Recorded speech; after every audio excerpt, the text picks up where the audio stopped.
안녕하세요. 피셔인베스트 피셔입니다. 지난 시간에 핀마이크를 했는데 아주 손이 너무 심심해서 다시 마이크로 바꿨습니다. 그리고 머리도 좀 파마를 했는데 네. 이전 시간에 제가 청림출판사의 위대한 경제학자들의 대담한 제안 이 책을 리뷰를 해드렸는데요. 청림출판사에서 10권을 저희 구독자님들께 이벤트로 증정을 해주셨고요. 서평 이벤트입니다. 그래서 선물을 받으시면 그거 읽고 나서 서평을 작성해 주시면 되고요. 이 책을 한번 읽어보고 싶다 하시는 분은 댓글에 뒤에 이메일 주소를 적어주시면 제가 10분을 선정해서 책을 보내드리도록 하겠습니다. 그리고 서평 이벤트는 저희 구독자님들께 어차피 책 선물을 드리는 거잖아요. 어떻게 보면. 그렇기 때문에 무료로 해드리고 있기 때문에 많은 출판사분들께서 신청해 주시면 되고요. 또 잠깐 설명을 드리면 12명의 경제학자들의 관점에서 지금의 저불황, 저성장 그리고 이런 위기를 어떻게 극복할 수 있는지 어떤 해결책을 제시할까 이것에 대해서 쓴 책입니다. 이 정도면 홍보가 됐겠죠. 더불어 저희 구독자님들께 제품 이벤트를 해주실 기업 담당자님들 연락 주시면 제가 열심히 홍보해 드리겠습니다. 국민참여형 뉴딜 펀드에 대해서 드디어 세부 내용이 발표됐죠. 제가 왜 드디어라고 이런 말씀을 드렸냐면요. 지난번에 최초의 뉴딜 펀드 조성에 대한 이야기가 나올 때 원금을 사실상 국가가 보장하고 최소 연 3% 이상 수익이 나올 거다 이런 이야기가 나왔었어요. 그래서 금융시장이 굉장히 시끄러웠던 게 바로 이 뉴딜 펀드거든요. 물론 현실적으로 불가능하다는 건 어떻게 보면 당연했는데요. 왜냐하면 9월 4일자 기준으로 봤을 때 시중은행 정기예금 1년 평균 금리가 1.65%죠. 그리고 시중은행의 예금자 보호는 5천만 원까지 됩니다. 근데 만약에 뉴딜 펀드가 원금 보장이 되면서 연 3% 이상 수익이 보장된다 하면 은행에 예금을 맡기는 사람은 그냥 바보가 되는 거죠. 어떻게 보면은 뱅크런 사태까지 나타날 수 있기 때문에 뉴딜 펀드가 이런 식으로 출시된다 안 된다 이런 논란이 상당히 많은 상황이었고요. 그래서 모두 정부의 발표에 눈이 쏠려 있었던 겁니다. 그리고 9월 3일이죠. 어제 국민참여형 뉴딜 펀드 조성 및 뉴딜 금융지원 방안 결과가 이렇게 딱 발표가 됐습니다. 그래서 여러분이 알고 싶은 핵심만을 추려서 제가 말씀을 드릴 건데요. 일단 우리가 가장 관심 있는 원금 보장은 되느냐 이건데요. 결론부터 말씀드리면 정책형 뉴딜 펀드라는 거는 35%까지는 손실이 나도 원금이 지켜지게 이렇게 설계가 됩니다. 약간 애매모호하죠. 그래서 좀 더 자세히 살펴보면요. 뉴딜 펀드는 세 가지 유형으로 설계가 됩니다. 가장 먼저 정부의 재정자금이 투자돼서 손실 리스크를 일부 방어해주는 정책형 뉴딜 펀드가 바로 첫 번째고요. 두 번째는 인프라 투자에 집중하는 뉴딜 인프라 펀드인데요. 세제 지원을 해주고요. 일부는 또 정책형 뉴딜 펀드가 투자까지 합니다. 세 번째는 민간 스스로 뉴딜 펀드 조성에 참여하고 정부가 여러 가지 혜택을 주는 민간 뉴딜 펀드 이렇게 세 가지가 있습니다. 그럼 이 세 가지 중에서 정부가 손실을 어느 정도 보존해주는 게 뭐냐? 바로 정책형 뉴딜 펀드와 뉴딜 인프라 펀드 중 일부 펀드가 되겠습니다. 나머지 일반 뉴딜 인프라 펀드와 민간 뉴딜 펀드는 까딱 잘못 투자를 했다가는 정부가 보존을 안 해주니까 손실을 크게 입을 수 있기 때문에 나중에 출시가 돼도 진짜 좀 고민을 하면서 투자를 하셔야 되는 거고요. 그럼 정부가 어느 정도까지 손실 보존을 해주냐? 원금의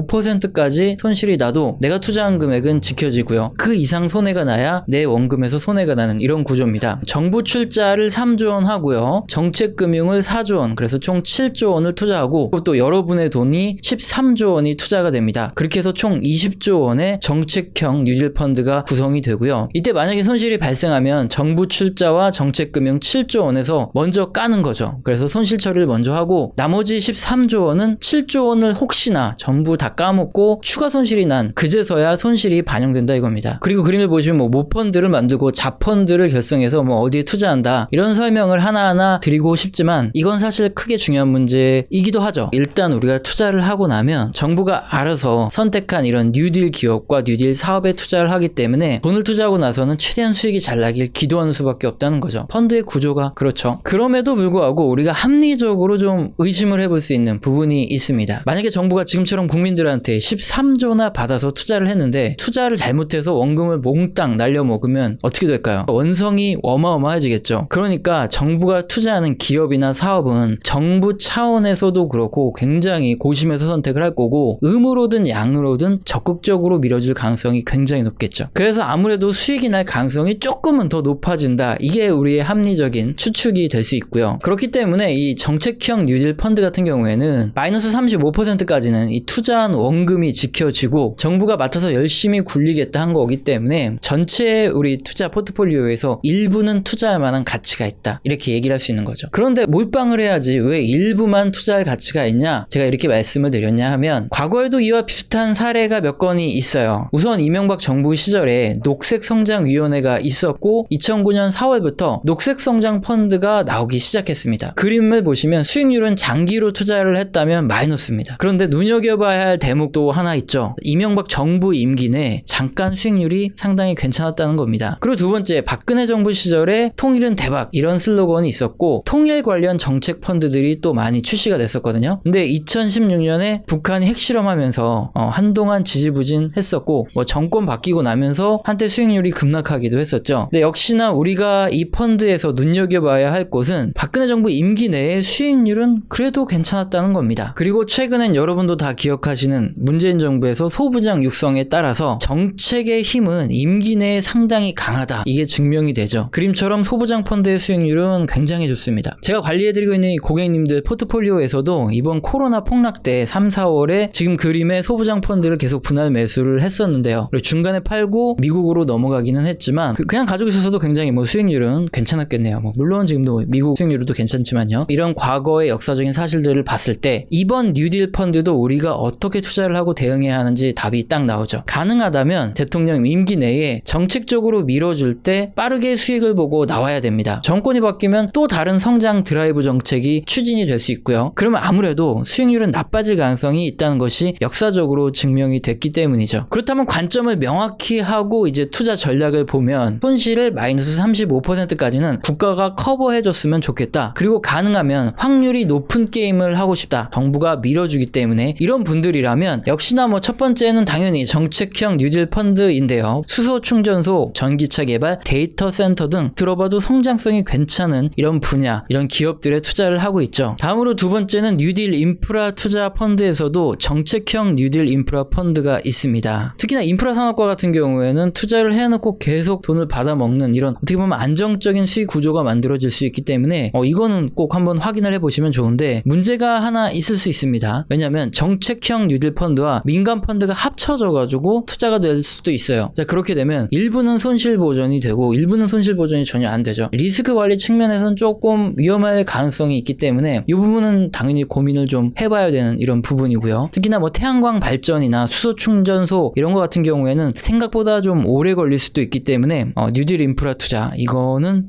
나중에 펀드가 출시되고 나면 정부의 정책 인프라 투자가 100% 되는 건지 아니면 민간이랑 섞였는지 이거 반드시 확인을 하셔야 됩니다. 그리고 또 뉴딜 인프라 펀드 같은 경우에는 투자금 2억 원 한도 내에서 9%로 저율이죠. 그리고 분리과세까지 됩니다. 종합과세가 안 된다는 건데요. 근데 앞서 알아본 대로 임기 내에 수익률이 높죠. 그리고 그 이후에는 잘 안 나올 가능성이 있다고 말씀드렸죠. 정책이 바뀌면서. 근데 중간에 수익 보고 빠져나와야 되는데 그런데 혹시 잘못하면 어떤 특정한 기간 동안 팔면은 세금 추징이 된다, 토해내야 된다 이런 조항이 있을 수 있기 때문에 인프라 펀드는 세금 부분에서 이런 건 감안을 하고 투자를 하셔야 되겠고요. 그럼 민간 뉴딜 펀드나 일반 뉴딜 인프라 펀드에는 아예 투자를 하면 안 되냐? 그거는 아니에요. 수익률은 어떤 게 잘 나올지 아무도 모릅니다. 민간 뉴딜 펀드도 금융회사에서 알아서 뉴딜 사업을 잘 발굴해서 투자하면 밀어주겠다. 그러니까 대출도 해주고 규제도 풀어주고 여러모로 좀 도와주겠다 이런 건데 크게 메리트가 있는지는 잘 모르겠습니다. 그래서 열심히 하셔서 좋은 수익 내주시고요. 화이팅입니다. 그럼 이제 마지막으로 언제 투자를 해야 되냐? 이거 하나 남았죠. 스케줄을 보시면 올해까지 출자를 끝내고 내년 1월부터 운용사가 모집이 돼요. 그리고 그 다음에 펀드가 나오겠죠. 그러면 그때 투자를 하면 되는데 2021년이라고만 나오고 아직 언제 될지 정확히 일정도 안 나왔습니다. 그래서 일단은 기다려봐야 될 것 같고요. 그리고 앞으로 일정에 맞춰서 펀드가 나오면 그것도 한번 분석을 해드리도록 하겠습니다. 오늘 영상도 마음에 드셨다면 구독과 좋아요는 꼭 눌러주시고요. 지속적으로 시청 부탁드립니다. 감사합니다.